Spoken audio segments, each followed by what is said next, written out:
أعوذ بالله من الشيطان الرجيم.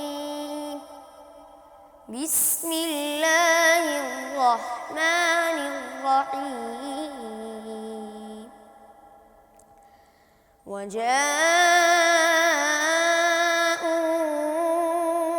أباهم عشاء يبكون. قالوا يا أبانا إنا ذهبنا نستبق وتركنا يوسف عند متاعنا فأكله الذئب وما أنت بمؤمن لنا ولو كنا صادقين. وجاءوا على قميصه بدم كذب. قال بل سولت لكم أنفسكم أمرا فصبر جميل والله المستعان على ما تصفون. وجاءت سيارة فأرسلوا واردهم فأدلى دلوه.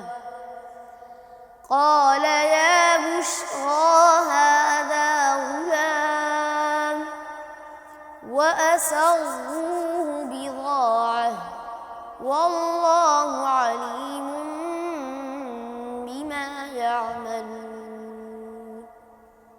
وشروه بثمن بخس دراهم معدودة وكانوا فيه من الزاهدين.